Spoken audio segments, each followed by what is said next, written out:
नमस्कार, स्वातीज किचनमध्ये आज आपण 1 किलोच्या प्रमाणामध्ये हरभरा डाळ आणि मटकीच्या डाळीचे सांडगे बनवणार आहे।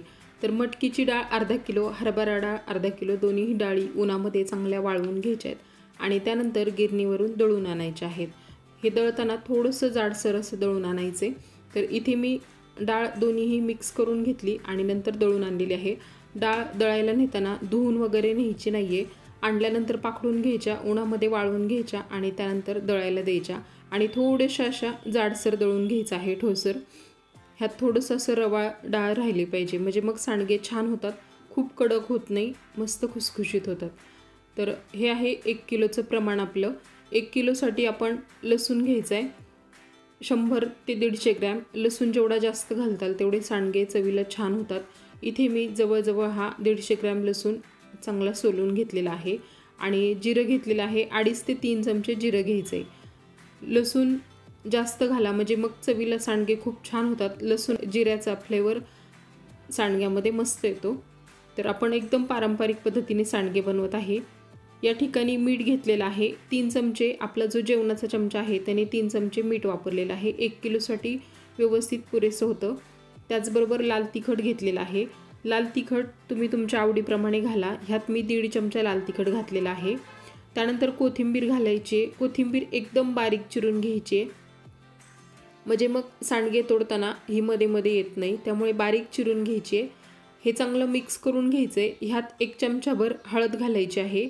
आपला पोह्याचा जो चमचा असतो जेवणाचा त्या चमच्याने 1 चमचाभर हळद घालून हळदसुद्धा मिक्स करून घ्या।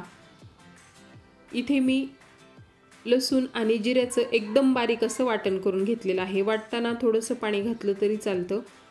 हे चांगलं बारीक वाटून घ्यायचं म्हणजे मग हे व्यवस्थित मिक्स होतं। हळद घालायची मी इथे विसरलेली आहे, त्यामुळे मी पुढे घातलेली आहे। मिक्सरच्या भांड्यामध्ये थोडंसं पाणी टाकायचे आणि हे पाणी देखील ह्यात घालायचे।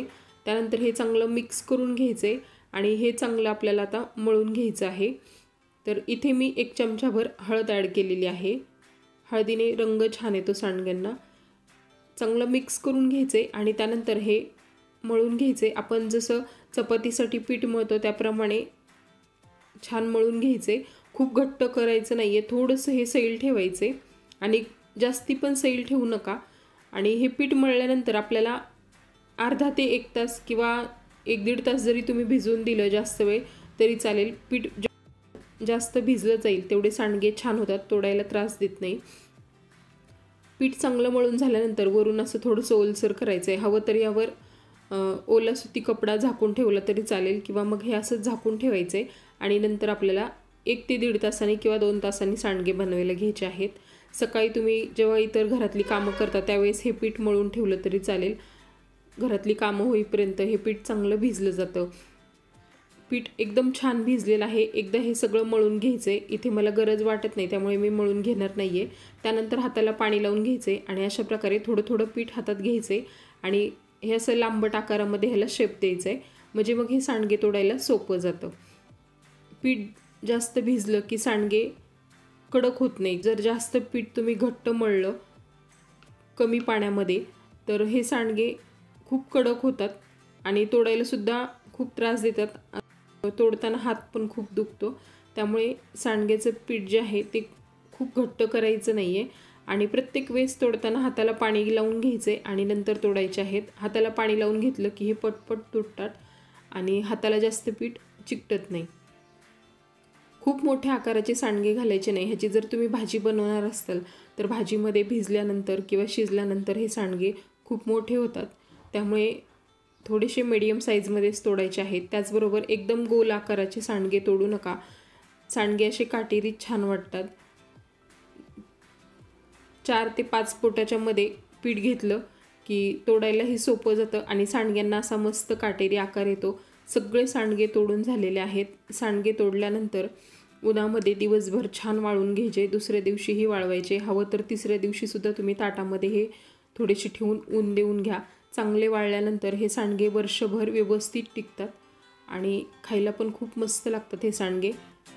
तर बघा 2 दिवस सांडगे छान वाळून घेतलेले आहेत, मस्त काटेरी झालेले आहेत, रंग पण छान आलाय सांडग्यांना आणि एकदम मस्त हे वाळले गेलेले आहेत। तर वर्षभर, 1.5 वर्ष, 2 वर्ष हे सांडगे एकदम चांगले राहतात।